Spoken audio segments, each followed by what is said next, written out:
Assalamualaikum warahmatullahi wabarakatuh. Alhamdulillah. Wassalatu wassalamu ala rasulillah wa ala alihi wa sahbihi wa mawala amma ba'du. Pemirsa Taubat TV yang semoga dirahmati oleh Allah subhanahu wa ta'ala, InsyaAllah kita akan membahas tentang hikmah di balik haramnya riba. Kenapa Allah subhanahu wa ta'ala mengharamkan bagi kita riba? Kenapa Allah subhanahu wa ta'ala menjelaskan kepada kita di beberapa ayat-ayat Al-Quran, dan dijelaskan pula oleh Nabi SAW dalam beberapa hadisnya tentang haramnya riba? Tentu kita sebagai seorang muslim meyakini bahwa semua yang dilarang oleh Allah dan Rasulnya pasti terdapat keburukan di dalamnya, pasti terdapat mafsadah, kerusakan, keburukan yang ada di dalam larangan-larangan Allah Azza wa Jalla. Dan kita juga meyakini bahwa semua yang diperintahkan oleh Allah Subhanahu wa ta'ala adalah baik bagi kehidupan kita. Dengan kita mengetahui adanya hikmah di balik larangan riba, maka ini akan semakin menguatkan kita agar kita menghindarkan diri kita, keluarga kita, teman-teman kita, dan kaum muslimin dari bahayanya dosa riba. Yang pertama, Allah subhanahu wa ta'ala mengharamkan riba kepada kita sebagai bentuk ujian bagi kita. Apakah kita sebagai seorang hamba yang taat pada perintahnya atau tidak? Karena dunia adalah darul bala. Dunia adalah tempat ujian dan cobaan. Dunia adalah tempat di mana kita akan diuji oleh Allah, diberi cobaan oleh Allah Subhanahu wa ta'ala. Dan Allah melihat apakah kita sebagai seorang muslim yang benar-benar tulus di dalam menjalankan perintah-perintah Allah, ataukah kita hanya seorang muslim namun kita enggan untuk menjalankan perintah-perintahnya. Hikmah yang kedua, kenapa Allah subhanahu wa ta'ala mengharamkan riba untuk kita sekalian? Tujuannya adalah agar menjaga harta seorang muslim untuk tidak dimakan dengan cara-cara yang batil. Bisa kita lihat dalam transaksi riba saat ini. Ada orang yang kredit rumah, ada orang yang kredit motor dan mobil. Ketika terjadi kredit macet, dia sudah tidak mampu lagi membayarnya,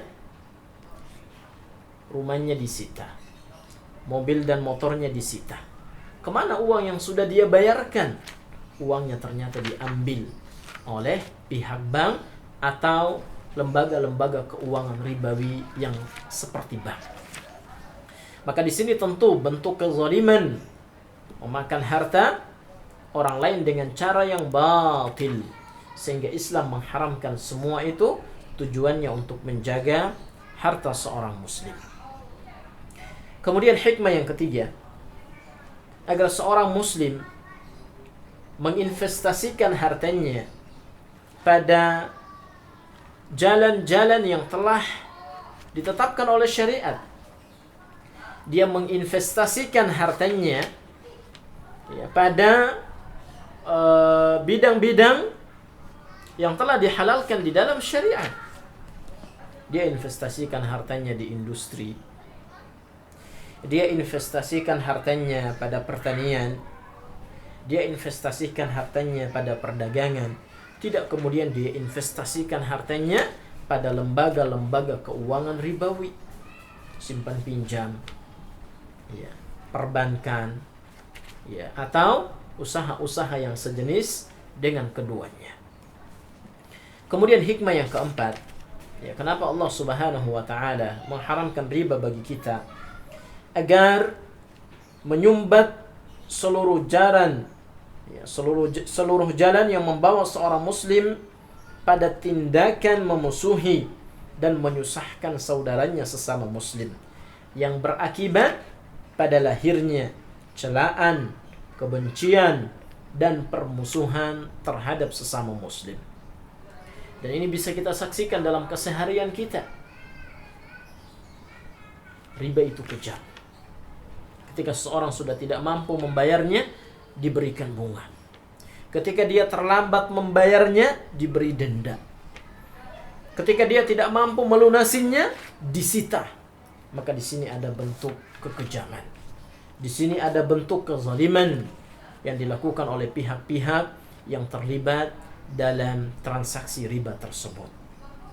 Kemudian yang kedua, riba diharamkan oleh Allah Subhanahu wa taala agar seorang muslim dijauhkan dari perbuatan memakan harta orang lain dengan cara yang zalim, agar dia tidak terjerumus ke dalam kebinasaan, di dalam kehancuran. Karena kita tahu siapa saja yang memakan harta yang haram, maka harta tersebut akan menjadi sebab dia akan dibinasakan oleh Allah Azza wa Jalla. Dan riba adalah kezaliman. Dia menzalimi saudaranya, dia menyusahkan, menyengsarakan saudaranya. Padahal Islam adalah agama yang dibangun di atas prinsip tolong menolong. Islam tidak membenarkan berbagai macam tindakan kezaliman, berbagai macam tindakan menyusahkan, menyulitkan, membahayakan orang lain. Begitu juga dengan memakan harta yang haram, yang mana memakan harta yang haram, kata Nabi SAW, kullu lahmin nabata min suhtin fannaru awla bihi. Semua daging yang tumbuh dari makanan yang haram, maka neraka lebih pantas untuknya. Dalam hadis yang lain, hadis riwayat Muslim, Nabi menceritakan tentang seseorang yang melakukan perjalanan jauh. Beliau mengatakan, Ash'atha aghbara yamuddu yadayhi ila as-sama ya Rabbi ya Rabbi, wa mat'amuhu haram wa malbasuhu haram wa mashrabuhu haram wa ghudiya bil haram fa anna yustajabu lahu. Nabi menceritakan tentang seseorang yang melakukan perjalanan jauh hingga rambutnya berdebu,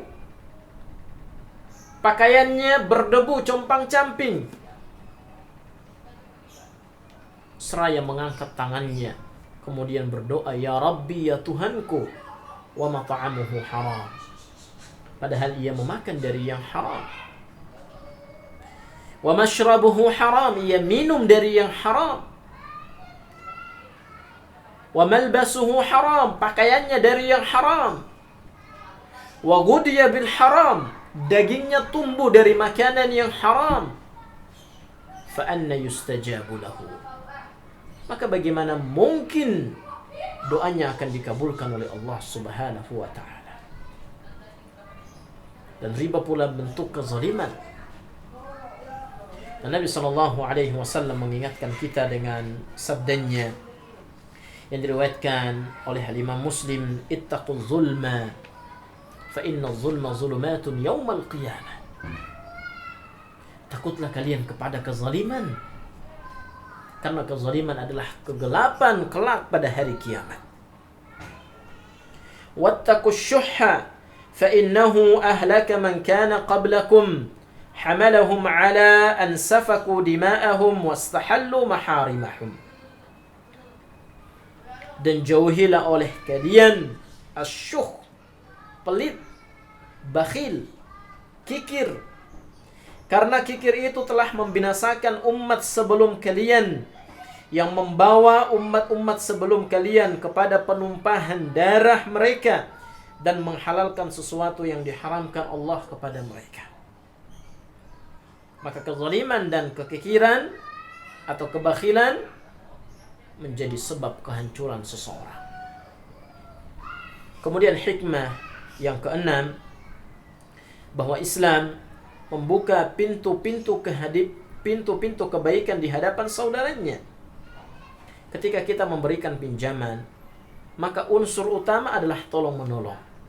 Tidak boleh kita jadikan sebagai unsur bisnis di dalamnya. Tidak boleh kita mengambil manfaat dari pinjaman yang kita berikan kepada saudara kita. Maka siapa saja yang kemudian menjadikan pinjaman sebagai lahan bisnis baginya, sebagai lahan untuk mengeruk keuntungan dari saudara-saudaranya sesama muslim, maka di saat itu dia telah melakukan kezaliman. Karena Islam membangun hubungan yang baik dengan sesama muslim berupa memberikan pinjaman, memberikan bantuan, dan ia mengharapkan balasan dari Allah Subhanahu wa taala. Maka jauhilah riba, tinggalkanlah riba. Dan Allah Subhanahu wa taala juga mengingatkan kita, ya ayyuhalladzina amanu taqullah wa dharu ma baqiya minar riba in kuntum mu'minin. Wahai orang-orang yang beriman, bertakwalah kepada Allah dan tinggalkanlah sisa-sisa riba jika kalian benar-benar beriman kepada Allah Subhanahu wa taala. Maka meninggalkan riba adalah bentuk cerminan bahwa keimanan kita benar atau tidak kepada Allah Azza wa Jalla. Demikian, semoga bermanfaat. Assalamualaikum warahmatullahi wabarakatuh.